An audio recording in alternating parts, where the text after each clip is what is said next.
आज हम स्टार्ट कर रहे हैं जेम के लिए thermodynamics, kinetic theory and thermodynamics में पहले हम पार्ट ले रहे हैं।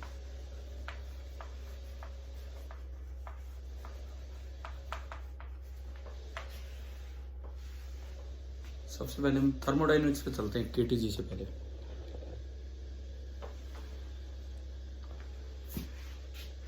इसमें एक तो चीजें आती हैं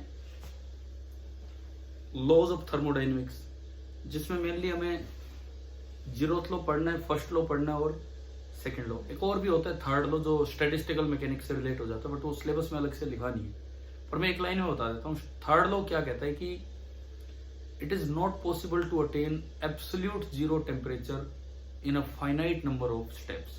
किसी भी सिस्टम को आप zero temperature, zero kelvin temperature पे नहीं ले जा सकते हैं in a finite number of steps. इस तरह का है ना। और मुझे लगता नहीं कि शायद ये इस वाले पार्ट में यहाँ पूछा जाएगा।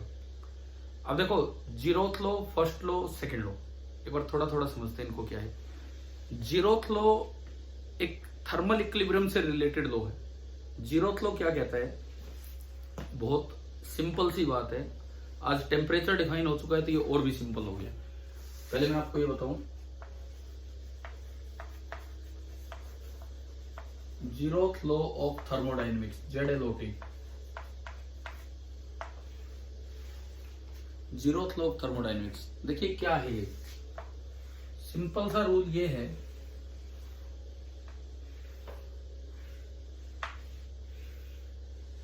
ये कोई एक कंटेनर है C, ये कंटेनर है A और ये कंटेनर है B। मान लो ये वाली दीवार, इसको डबल दिखा देता हूं। Suppose this is adiabatic wall.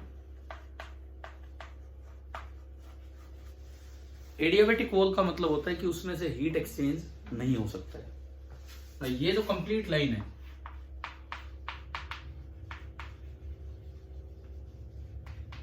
This is diathermic wall. Diathermic wall मतलब इसमें से आराम से हीट फ्लो हो सकता है ना।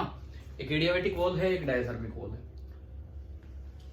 मान लो हमें दिया गया है कि A and C are in thermal equilibrium given.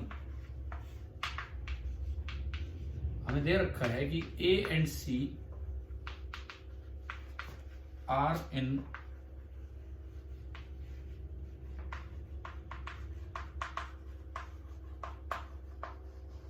Thermal equilibrium. इसका क्या मतलब है कि अगर आप बीच में डायथर्मिक वॉल भी लगा दें तो भी हीट फ्लो नहीं हो रहा है, ये स्टेबल सिस्टम है। एक और चीज गिवन है, B and C are also in thermal equilibrium. मतलब डायथर्मिक वॉल है तो भी B और C के बीच में हीट एक्सचेंज नहीं हो रहा है। अगर ये दो चीजें गिवन हो तो देन A और B के बीच में कैसी दीवार लगा रखी है अभी हमने, एडियाबैटिक। अगर मैं इस एडियाबैटिक वॉल को हटा के डायथर्मिक वॉल भी कर दूं तो भी A और B में हीट फ्लो नहीं होगा। देन अगर A और C इक्विलिब्रियम में है, B और C इक्विलिब्रियम में है, then A and B are also in thermal equilibrium. ये एक साधारण सा लॉ है, जीरोथ लॉ ऑफ थर्मोडायनेमिक्स। अगर A और B थर्मल इक्विलिब्रियम में नहीं, सॉरी, A और C थर्मल इक्विलिब्रियम में थे, B और C थर्मल इक्विलिब्रियम में थे, तो अगर आप A और B को भी देखेंगे तो पाएंगे कि वो दोनों थर्मल इक्विलिब्रियम में। अच्छा, फिर जीरोथ लॉ से ना एक चीज डिफाइन की गई, बोला जब ये रूल ही है तो इसको एक आसान बनाओ। तो जीरोथ लॉ से एक टर्म डिफाइन की गई, टेम्परेचर। कभी कोई पूछ ले कि which law of thermodynamics defines temperature, तो जीरोथ लॉ। और ये ऑब्वियस रूल बन गया। वैसे ऑब्वियस नहीं था। देखो, सपोज मैं आपको जानता हूं, अब आप अपने मामा को जानते हो, तो इसका ये मतलब थोड़ी कि मैं भी उनको जानता हूं, नहीं है ना ये। तो ये इस तरह की बात थी कि भाई हो सकता है ये दो इक्विलिब्रियम में हो, ये दो इक्विलिब्रियम, पर जरूर थोड़ी ये दोनों भी इक्विलिब्रियम में हो। ठीक है, तो ऐसे में एक टेम्परेचर जैसी टर्म डिफाइन की गई और बोला गया कि जो भी दो चीजें थर्मल इक्विलिब्रियम में हैं उनका टेम्परेचर सेम होगा, यानी कि TA is equal to TC। यहां से बोला गया TB is equal to TC। अब ये ऑब्वियस बात होगी, ये तो इक्वेशन 1 की दो। From equation 1 and 2 we can say that अगर TA TC बराबर है, TB TC बराबर है, तो TA और TB भी इक्वल होंगे। तो इन दो इक्वेशन से आप ये कह सकते हो कि TA is also equal to TB। और अब ये ऑब्वियस बात लगने लगी कि A और B भी किस में होंगे, थर्मल इक्विलिब्रियम। तो क्या हमें जीरोथ लॉ समझ आ गया है? जीरोथ लॉ क्या है और उससे कौन सी टर्म डिफाइन हुई, क्या है वो थर्मल इक्विलिब्रियम से रिलेटेड एक चीज है। थर्मल इक्विलिब्रियम का क्या मतलब होता है, दो चीजें जब डायथर्मिक वॉल के थ्रू जोड़ी जाएं तो भी उनमें हीट एक्सचेंज ना हो। लेकिन जीरोथ लॉ ने एक टेम्परेचर टर्म डिफाइन की और उससे लॉ एक ऑब्वियस रूल बन गया। जीरोथ लॉ क्लियर है? ठीक है, चलिए थोड़ा आगे बढ़ते हैं। हटा दो ना मैं इसको।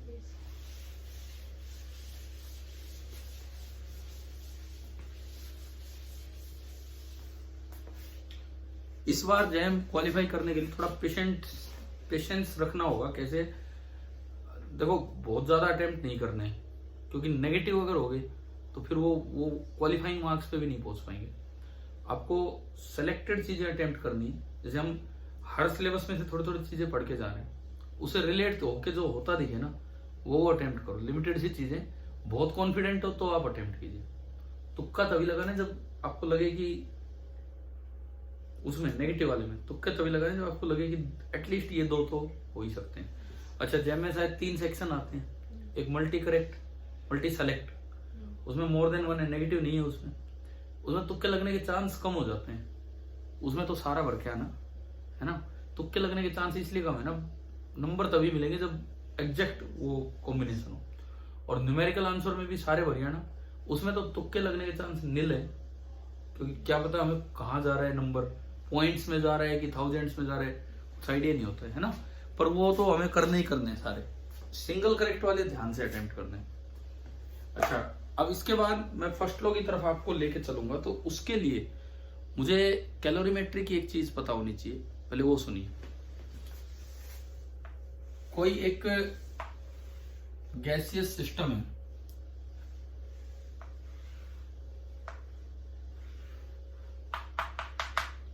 ये पिस्टन है जो मूव कर सकता है और इसके अंदर भरी हुई है आइडियल गैस।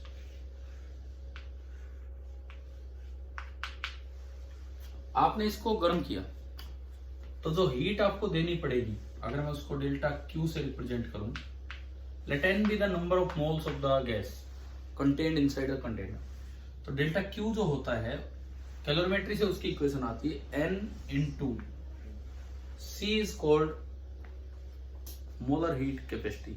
एक्चुअली इसको स्पेसिफिक हीट कैपेसिटी भी बोल देते हैं, लेकिन इसका ज्यादा प्रॉपर वर्ड क्या है, मोलर हीट कैपेसिटी। ठीक है, C is the molar heat capacity into delta T, N into C into delta T, ये आपका फॉर्मूला होता है। But value of C depends on the process followed. Value of C depends on the process followed. कई तरह की heating हो सकती है। आप आइसोकोरिक हीटिंग कर रहे हैं, आइसोबैरिक हीटिंग कर रहे हैं, एडियाबैटिक हीटिंग, आइसोथर्मल हीटिंग, कुछ भी हो सकता है, या एनी जनरल पॉलीट्रोपिक प्रोसेस। ठीक है, तो C की वैल्यू प्रोसेस पे डिपेंड करती है। कैसे? सुनो, लेट इक्वेशन ऑफ प्रोसेस, इसकी हीटिंग के दौरान जो इक्वेशन ऑफ प्रोसेस हुई है, that is some P into V raise to power X is constant. इसको बोलते हैं जनरल पॉलीट्रोपिक प्रोसेस।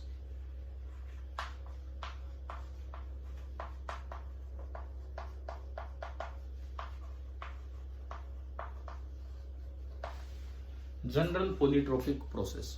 ठीक है, और मुझे ये पता करना है कि इस प्रोसेस में जब आप हीटिंग करते गए तो C कितना होगा। देखो, हम ये चीज सीखेंगे तब हम फर्स्ट लॉ पे जा पाएंगे, फर्स्ट लॉ ऑफ थर्मोडायनेमिक्स पे। इसको गर्म करने लगे तो इस प्रोसेस की मोलर हीट कैपेसिटी क्या है। आजकल मोलर हीट कैपेसिटी को स्पेसिफिक हीट कैपेसिटी भी बोल देते हैं। पहले अलग अलग माने जाते थे, वो मास से मल्टीप्लाई करो तो जो यहाँ टर्म आती है उसको बोलते हैं स्पेसिफिक हीट कैपेसिटी। अगर नंबर ऑफ मोल लेते हो तो मोलर हीट कैपेसिटी, आजकल इनको बोल देते हैं स्पेसिफिक हीट। ठीक है। अच्छा, दूसरी बात, अगर इन दोनों का प्रोडक्ट इकट्ठा बोला जाए N इंटू सी या मास इंटू स्पेसिफिक हीट, उसको बोलते हैं केवल हीट कैपेसिटी।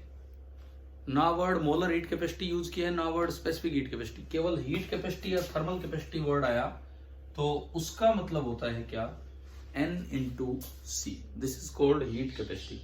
अब मुझे इस प्रोसेस में, अगर ये इसकी जनरल पॉलीट्रोपिक प्रोसेस है, इसके एक्सपेंशन में, तो मुझे इसका C निकालना है कि C होगा क्या।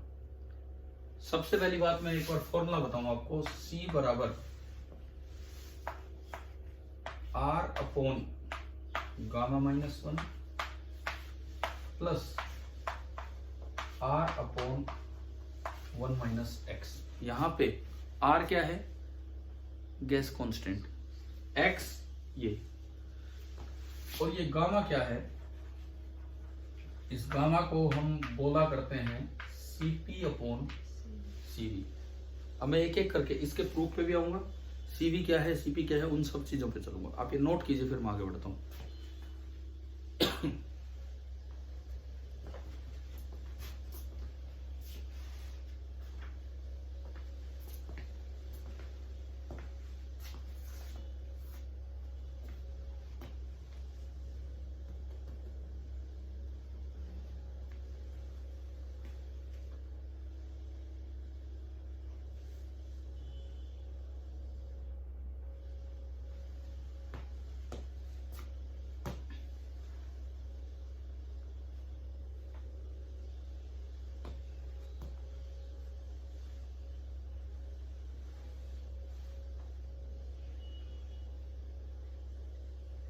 इसी के अंदर हम डिफरेंट प्रोसेसेस पे चलेंगे और फिर लास्ट में इस प्रोसेस पे आएंगे।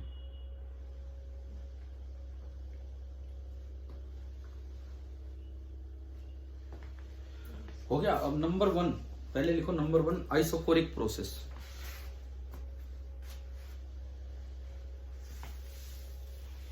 आइसोकोरिक प्रोसेस, अगर आइसोकोरिक बोल दिया, क्या चीज कांस्टेंट है, वॉल्यूम। इसको आइसो वॉल्यूमिक भी बोलते हैं, इवन आइसोमेट्रिक भी बोलते हैं। आइसोकोरिक या आइसोमेट्रिक एक ही बात है ना। तो वॉल्यूम कांस्टेंट है, इसका मतलब पिस्टन इज फिक्स्ड। तो ये मॉलिक्यूल सी कितनी टक्कर मार लें, ये पिस्टन को मूव नहीं करवा पा रहे हैं, तो वर्क डन बाय गैस, हाँ बिल्कुल, कितना होगा, 0।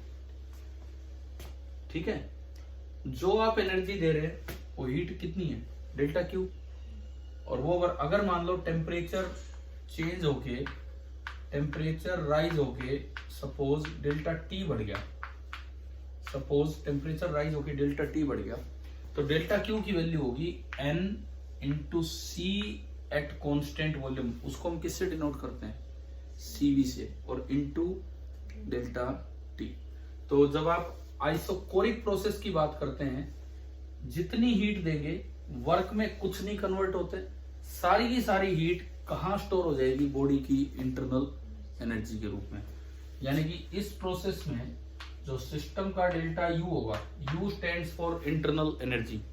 तो चेंज इन इंटरनल एनर्जी का मतलब गैस की टोटल एनर्जी, जितने मॉलिक्यूल में मोशन है सब।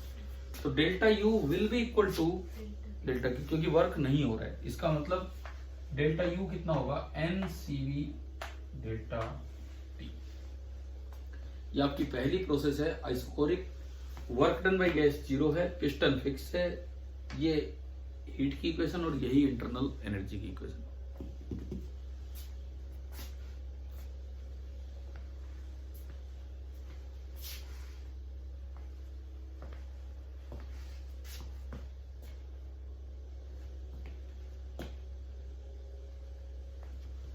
ठीक है। दूसरी प्रोसेस नंबर 2 आइसोबैरिक प्रोसेस, जिसमें कि प्रेशर कांस्टेंट रहेगा।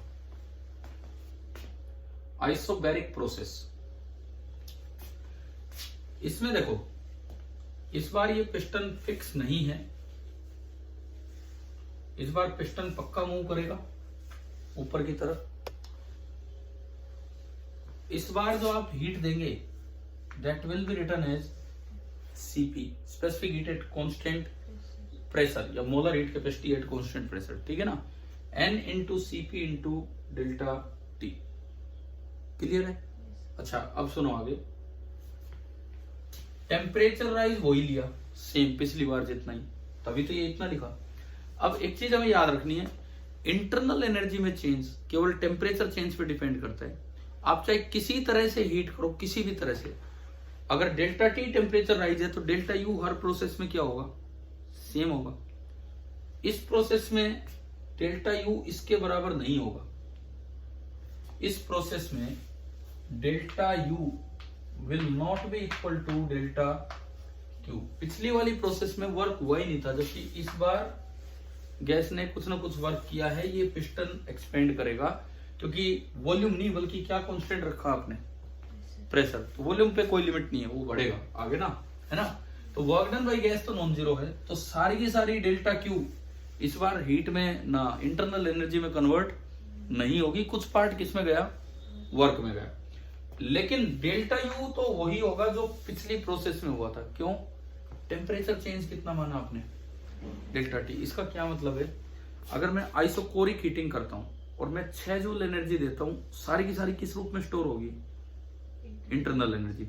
सपोज उसका टेम्परेचर 1 डिग्री से 2 डिग्री हुआ है और मैंने 6 जूल हीट दी नीचे, तो सारी किस रूप में स्टोर होगी, इंटरनल एनर्जी। यानी कि 1 डिग्री से 2 डिग्री टेम्परेचर होने में इंटरनल एनर्जी बढ़ी 6 जूल। कितना बोला था मैंने, 6 ही बोले, हाँ ठीक। अब अगर मैं आइसोबैरिक हीटिंग करूंगा और मुझे उसका टेम्परेचर 1 से 2 ही बढ़ाना है, तो इंटरनल एनर्जी तो 6 जूल ही बढ़ेगी, परंतु मुझे 6 से ज्यादा देनी पड़ेगी। क्यों, कुछ पार्ट उस दी हुई एनर्जी का किस में कन्वर्ट होता जा रहा है, वर्क में। हो सकता है मुझे 8 जूल देनी पड़ी हो, जिसमें से 6 जूल इंटरनल एनर्जी बनी और 2 जूल कहां गया, वर्क में। तो डेल्टा यू डेल्टा क्यू के बराबर नहीं है, लेकिन डेल्टा क्यू यू जो है वो अब भी कितना है, N C V delta T, ठीक है। अब work done by the gas में बताऊं, work done by gas, isobaric process में गैस का वर्क होता है प्रेशर, वो तो कांस्टेंट रहता है, इनटू चेंज इन वॉल्यूम। पता है क्या ये थोड़ा बहुत 11th में आता है ना, pressure into change in volume.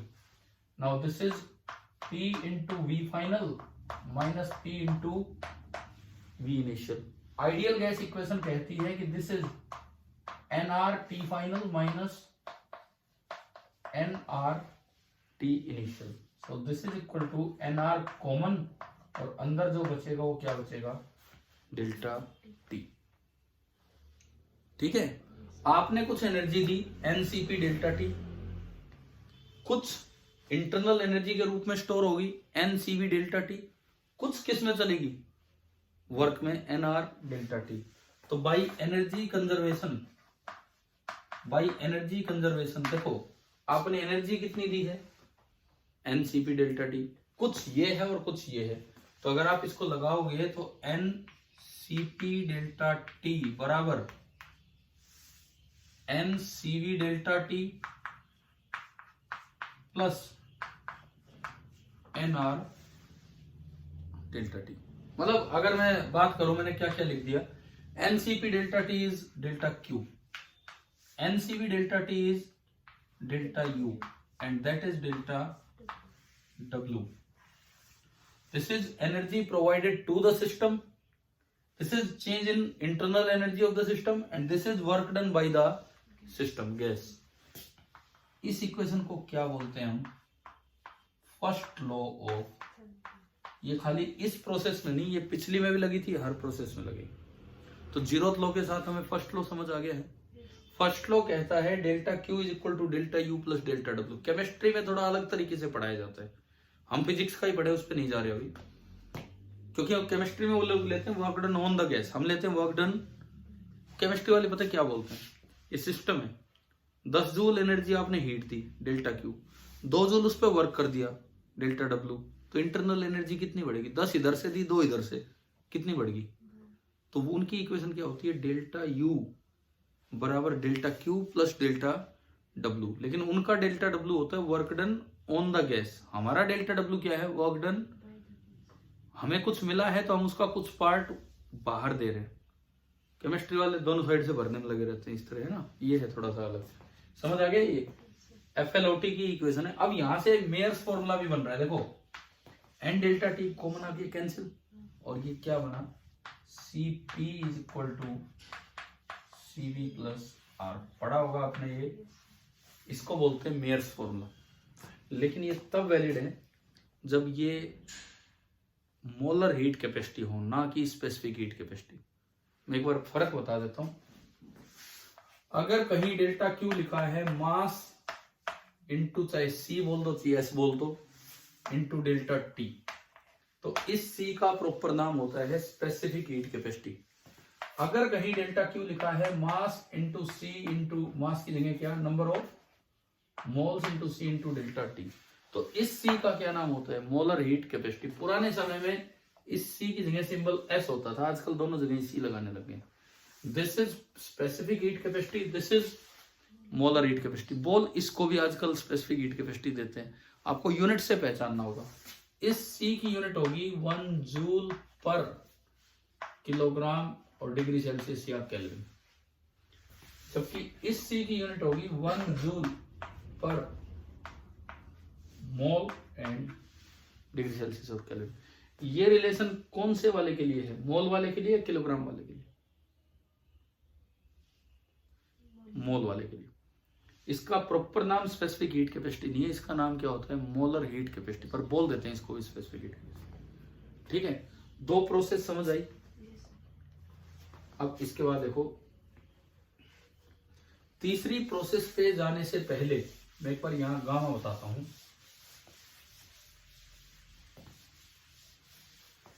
तीसरी प्रोसेस पे जाने से पहले मैं यहां गामा पे आता हूं। एक टर्म डिफाइन होती है gamma, adiabatic exponent of the gas, that is called CP upon, और क्योंकि CP बड़ा है तो this gamma is greater than 1। ठीक है, ठीक है। अब देखो, ये जो CV होता है, हमें दो चीजें पता लगी।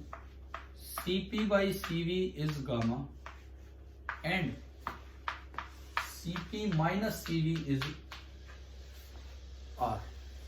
पता लगे ना? अगर मैं इनसे CP और CV निकालूं तो पहले यहां से देखिए, CV बराबर आ रहा है CP बाई गामा, और यू कैन से CP अगर मैं लिखूं, कोई भी एक निकाल लेंगे दूसरा उससे आ जाएगा। CP अगर मैं लिखूं, this is gamma into CV, इसको मैंने इसमें यूज किया,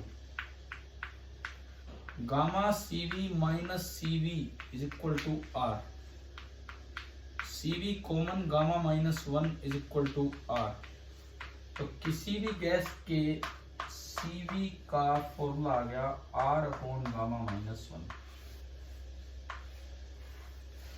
where gamma depends on the atomicity of gas, monoatomic है, डाई एटोमिक है, ये मैं आपको बताऊंगा बाद में। वो जो एक टॉपिक होगा आपके JEM के सिलेबस में, KTG वाले पार्ट में, specific heat capacity of monoatomic di है ना वो। हाँ, तो गामा कैसे, बस गामा अलग अलग निकलेगा, CV आ जाएगा, पर ये फॉर्मूला याद रखना। उस टॉपिक पे चलेंगे तो वो भी सीख रहे होंगे। आ गया ये समझ में? अच्छा, अब इधर आओ, CP क्या है? Gamma into CV, gamma into CV, it means CP is equal to gamma times CV की वैल्यू क्या है? R upon. तो ये मोनो डाई ट्राई सबके लिए अलग अलग वैल्यू आ जाएंगी जब हम उस पार्ट पे चलेंगे, लेकिन अभी के लिए फॉर्मूला याद रखो कि किसी भी गैस का CV होता है R अपॉन गामा माइनस 1 और CP होता है gamma R upon gamma minus 1। याद हो जाएंगी दो बातें, ठीक है। अच्छा, अब एक चीज और सीखते हैं यहाँ। आपने अभी आइसोबैरिक, अभी वही केस चल रहा है आइसोबैरिक वाले, मैं उसी पे हूं। आपने आइसोबैरिक हीटिंग की, जब आपने आइसोकोरिक हीटिंग की थी थोड़ी देर पहले,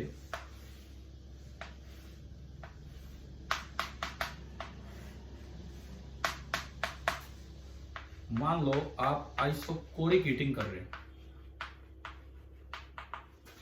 तो आपने जितनी एनर्जी दी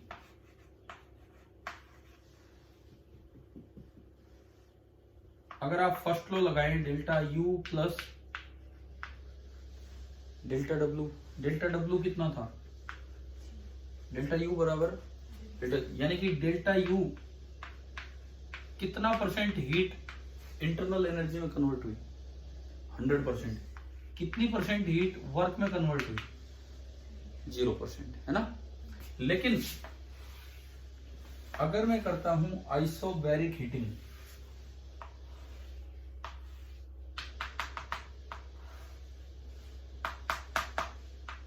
ये एक्सपेंड भी करेगा।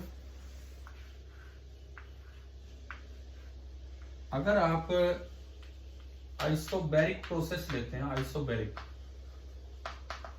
सपोज गैस का गामा गिवन है, गैस का गामा गिवन है, आपने कुछ हीट किया delta Q, this is delta U plus delta W, है ना।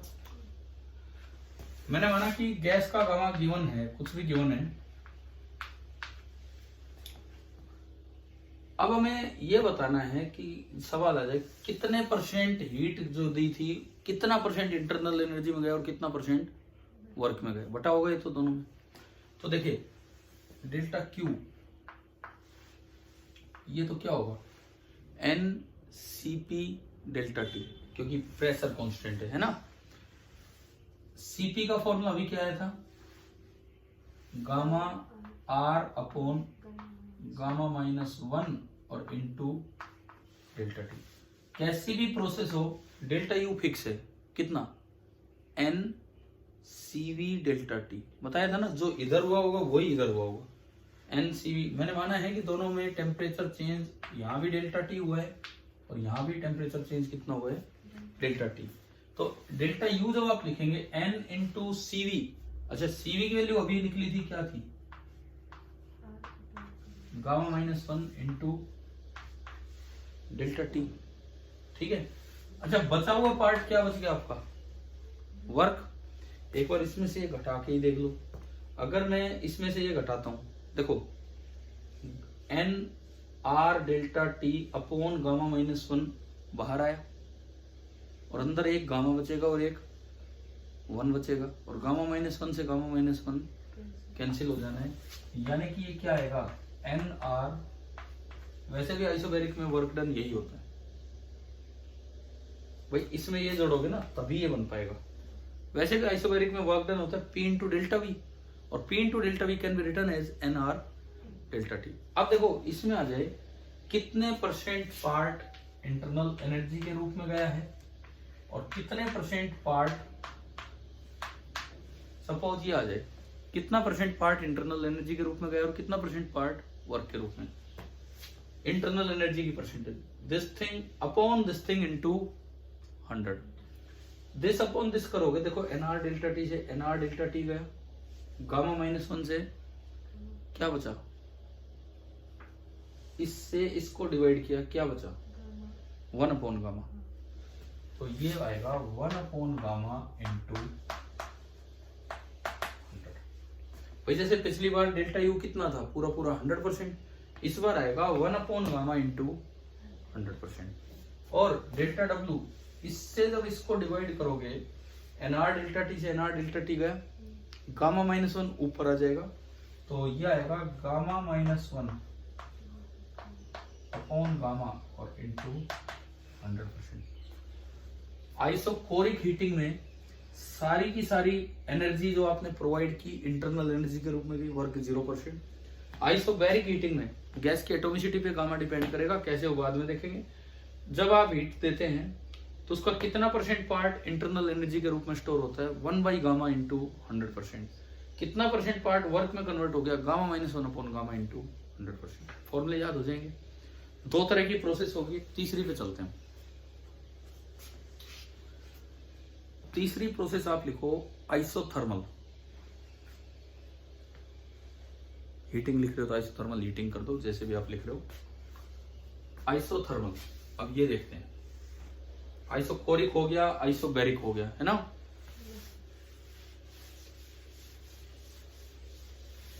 ये उससे तो थोड़ा आसान लगता होगा, ये स्पेशल थ्योरी ऑफ रिलेटिविटी से आसान इन द सेंस इसमें फॉर्मूले याद आसानी से हो जाते हैं।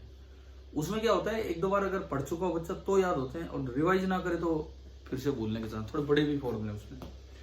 चलिए ये देखते हैं अभी तीसरी हीटिंग जो है आइसो, कौन सा नाम दिया आपने, आइसोथर्मल। भाई आइसोथर्मल प्रोसेस में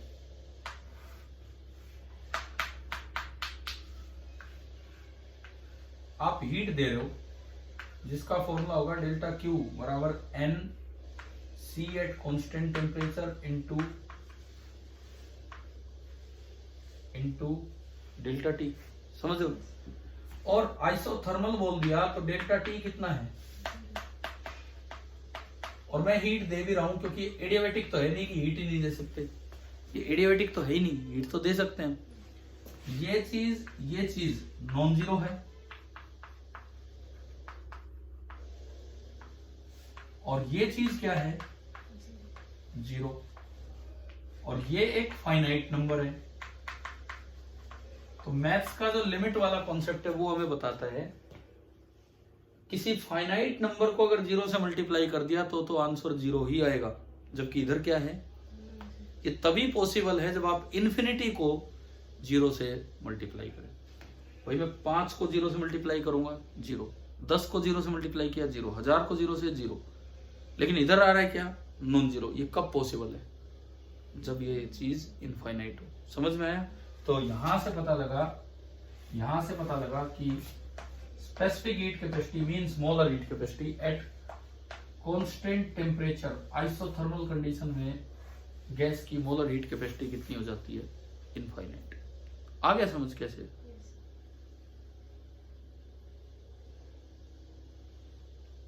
ठीक है।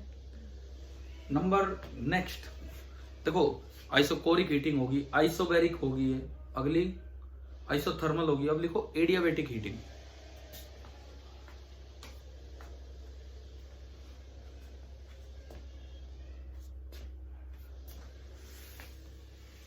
इस बार मैं एडियाबेटिक हीटिंग ले रहा हूं।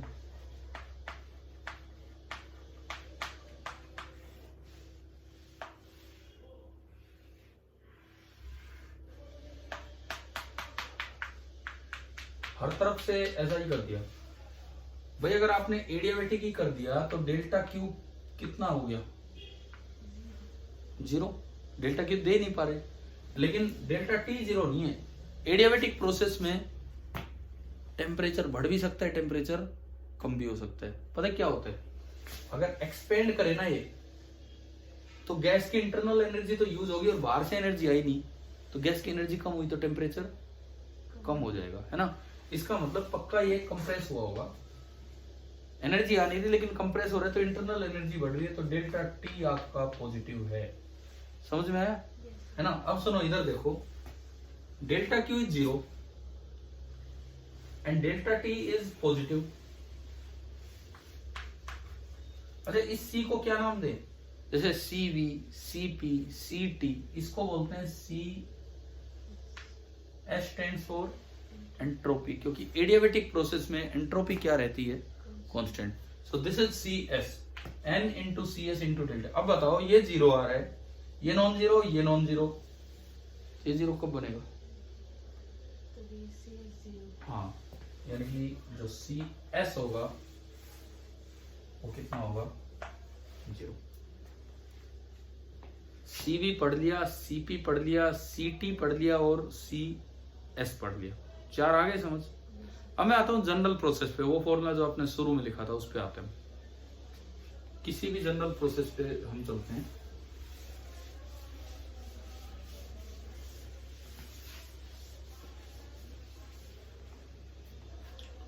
कोई भी एक पॉलीट्रोपिक प्रोसेस है, वो देखना आप।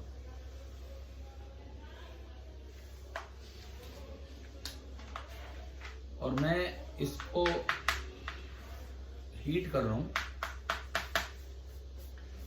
एंड इक्वेशन ऑफ प्रोसेस है P raised to power 1 into v raised to power x is some constant। मैं एक बार एग्जांपल दूं, जैसे मान लो कभी लिखा हो इक्वेशन ऐसी है पी स्क्वायर वी क्यूब बराबर सम कांस्टेंट, तो x कितना है 3 ना, p की पावर पहले क्या बनाना होगा 1, p की पावर क्या है यहाँ पे 2, तो दोनों साइड अंडर रूट ले लो, पी स्क्वायर वी क्यूब का अंडर रूट बराबर रूट के, वो तो कांस्टेंट है। अब ये बना p की पावर 1 और v की power is equal to some,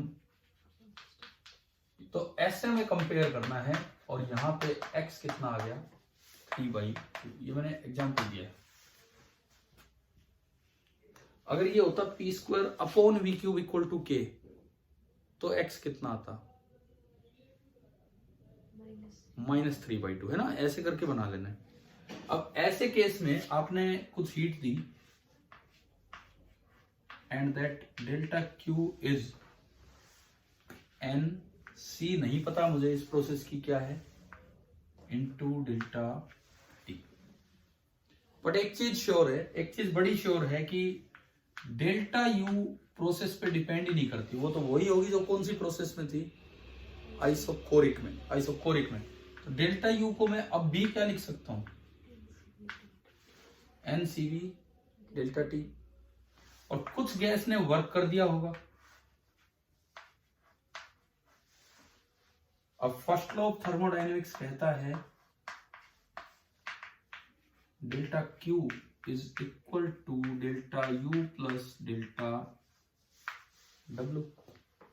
first law of thermo के according delta Q is equal to delta U plus delta W, है ना। डेल्टा क्यू ये रखा मेरे पास, डेल्टा यू ये रखा मेरे पास, क्या बच गया निकालना, वो इसमें पुट कर देंगे तो बात बन जाएगी। अब मैं एक बार वर्क निकालता हूं कि डेल्टा डब्ल्यू क्या होगा। देखो कभी भी अगर आपको वर्क निकालना हो तो गैस के वर्क का जनरल फॉर्मूला होता है इंटीग्रल पी डीवी। जैसे फोर्स के वर्क का जनरल फॉर्मूला होता है इंटीग्रल एफ डी एक्स, ऐसे गैस के वर्क का जनरल फॉर्मूला होता है work done by the gas का इंटीग्रल पी डीवी। पता है ये, है ना, उसी से आता है फोर्स डिस्प्लेसमेंट से। अब मुझे इसको ना, ये इंटीग्रेशन वी के रिस्पेक्ट में है, लेकिन यहाँ क्या चल रहा है पी, तो पहले जो गिवन इक्वेशन है उसका यूज करें। Convert this integration into a single variable. आपको दिया है p की पावर 1 और v की power x is some k। It means p can be written as k into v raise to power minus x। p can be written as k into v raise to power minus x। आप इसको उठा के इसमें put करेंगे तो ये integration solve होगा, नहीं तो नहीं होगा। तो अब मैं वर्क निकालूं तो this is k into V raise to power minus X D V. अब हो सकता है इंटीग्रेशन, है ना, k बाहर आया, v की पावर माइनस एक्स का इंटीग्रेशन v की power minus x plus 1 upon minus x plus 1। इसको थोड़ा और फॉर्म में कन्वर्ट करूंगा। अभी डिनोमिनेटर में तो पढ़ा रहने दो 1 माइनस एक्स, मैं इसको लिख सकता हूं k into V raise to power minus X into V raise to power 1। अलग अलग कर सकता हूं मैं पावर, और k into V raise to power minus X इस प्रोसेस में क्या है p, so this is p into V upon 1 minus X. और by ideal gas equation P V क्या होता है, तो जो आपका वर्क आया वो आया N R T upon 1 minus X. अब आप इस पे लिमिट लगा दो, टी पे लिमिट लगेंगे, ओनली टी है तो टी इनिशियल से लेके टी फाइनल। भाई कुछ तो आप हीटिंग कर रहे हो डेल्टा टी बढ़ाने के लिए। इनमें देखो N R upon 1 minus X common आ गया, और T final minus T initial को मैं लिख सकता हूं डेल्टा टी। तो मेरे पास वर्क आ गया N R delta T upon 1 minus X. आओ जी इसमें आओ, सारी चीजें इसमें पुट कीजिए। Delta Q is N C delta T, delta Q is N C delta T. Delta U N C V delta T. Delta W N R upon 1 minus X और into delta T. क्या N delta T सभी में से cut गया? क्या equation बची आप बताओ? C is equal to C V plus R upon 1 minus X, और थोड़ी देर पहले सी वी क्या आया था? R upon 1 minus gamma. तो मेरे पास एक जनरल रिलेशन आ गया किसी भी पॉलीट्रोपिक प्रोसेस के लिए, और वो रिलेशन ये आया कि C बराबर आर अपॉन गामा माइनस 1, ये तो सी वी है, plus R upon 1 minus X. ठीक है, देखो मैं एक चीज कंफर्म करवाता हूं यहां से, ये किसी के लिए भी लग जाएगा। आपको पता है कि एडियाबेटिक इक्वेशन क्या होती है?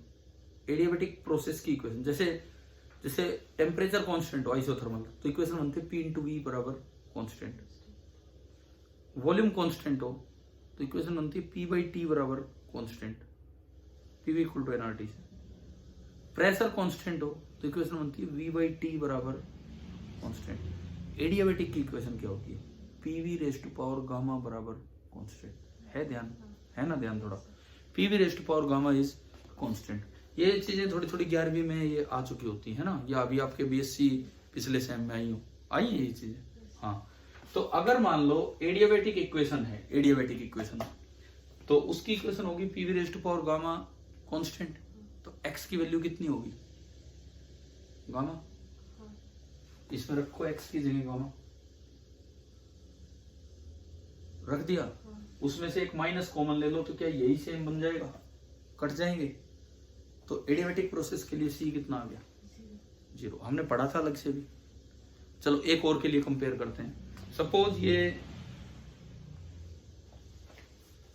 सपोज ये वो है आइसोथर्मल। आइसोथर्मल की इक्वेशन क्या होती है? PV equal to constant. तो x कितना?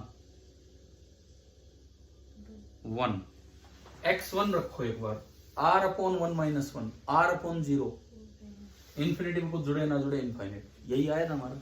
चलो एक और के लिए कंपेयर करते हैं। एडियाबेटिक में ना, आइसोबैरिक में क्या कांस्टेंट होता है? P constant. मैं उसको ऐसे भी लिख सकता हूं P इंटू वी की पावर 0। भाई किसी भी चीज की पावर 0 1 होता है। अगर आइसोबैरिक की इक्वेशन है P बराबर कांस्टेंट, तो P इंटू 1 बराबर कांस्टेंट, यानी कि P इंटू वी की पावर 0 भी कांस्टेंट। तो x कितना हो गया? 0। यहां रखो, x 0 रखा तो ये टर्म ओनली क्या बची? और ये वो CV था, तो CP बराबर आ गया CV प्लस R। तो क्या हर तरह की प्रोसेस के लिए आपको ये हीट कैपेसिटी निकालना आ गया, मोलर हीट कैपेसिटी? क्लियर होगी ये बात, है ना? इसको पढ़ते पढ़ते हम पढ़ गए first law of thermodynamics. First law of thermodynamics कहता है डेल्टा Q इज इक्वल टू डेल्टा U प्लस डेल्टा W। एक बार आप वो सिलेबस दिखाओ। देखिए हमने इसमें KTG में लॉज ऑफ थर्मोडायनेमिक्स में zeroth law and concept of thermal equilibrium हो गया ये पार्ट हमारा। First law and it's consequences, ये अलग अलग जगह हम लगा के दिखा रहे हैं फर्स्ट लॉ को ही, ठीक है। उसके बाद आता है आइसोथर्मल एंड एडियाबेटिक प्रोसेस। हमने आइसोथर्मल भी देख ली, एडियाबेटिक भी, आइसोबैरिक भी, आइसोकोरिक भी, ठीक है। इसके बाद अगला जो है वो कल करेंगे reversible, irreversible and quasistatic process, क्या होती है terms, and then second law and entropy, then आपकी है कार्नोट साइकिल, ठीक है। तो ये बताओ, ये कुछ चीजें समझ आ गई? तो अभी आज के लिए तो बहुत है इतने।